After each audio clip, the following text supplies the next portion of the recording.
"You up again?" Elena asked, her voice muffled, sleepy. "Yes," he whispered. "Go back to sleep." She said something he couldn't make out. Moments later, her breathing slowed again. He couldn't remember the last time he'd slept through the night. It wasn't that he slept poorly. For the first several hours, he slumbered like the dead. But every day, for weeks on end, he had awakened before dawn, sometimes, as today, from a dream, other times for no reason at all. At first he had taken his sleeplessness as a sign that something was coming, that perhaps not too long from now he would bind again, and end this interminable wait.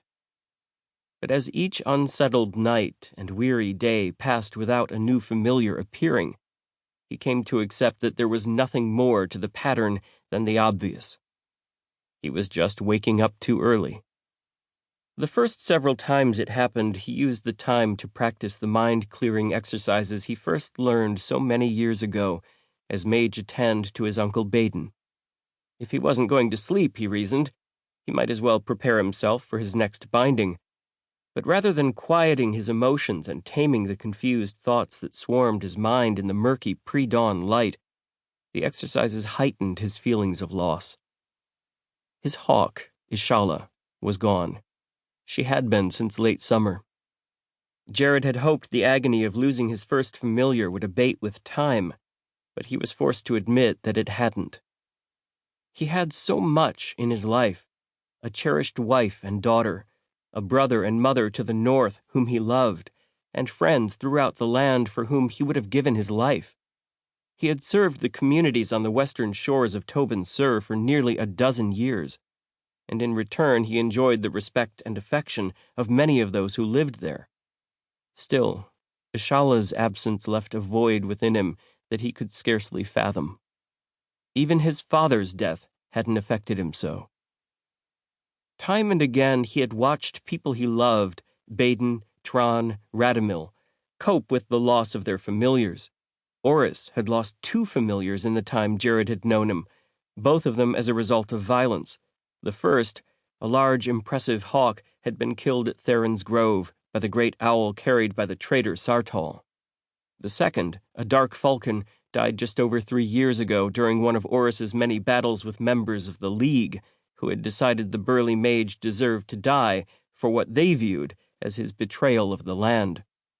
Most recently, Elena had lost Philimar, the great gray hawk who had so resembled Jaryd's Ishala that many in the Order claimed the bindings had been the gods' way of marking Jaryd and Elena for each other. Like Ishala, Philimar had died a natural death, one she had earned after a life of service to the land. Of course, this hadn't softened the blow for Elena, any more than it had for Jaryd. But Elena soon found a new familiar. What a binding it had been. She'd left their home early in the day, leaving Jaryd to care for Min, their daughter, and when she returned late that afternoon, she bore on her shoulder a large, yellow-eyed owl with great ear tufts. It was the same species to which Sartall, her mentor, had been bound, and it occurred to both Jaryd and Elena that the gods were offering her a chance at redemption. Sartall failed the land, they seemed to be saying, "Go now, and make right all that he made wrong." The others had bound again as well. Tron's binding to an owl had come mere days after the death of his hawk, prompting Orris to suggest that owls had been waiting in line to become Tron's familiar. Orris, too, wasted no time finding his new familiar. He was bound now to another falcon, this one larger than his last bird and as white as snow. None of his friends had spent more than a season unbound.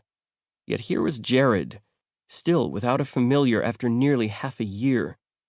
Elena assured him that notwithstanding her experience or Tron's, being unbound for long stretches was a normal part of being a mage.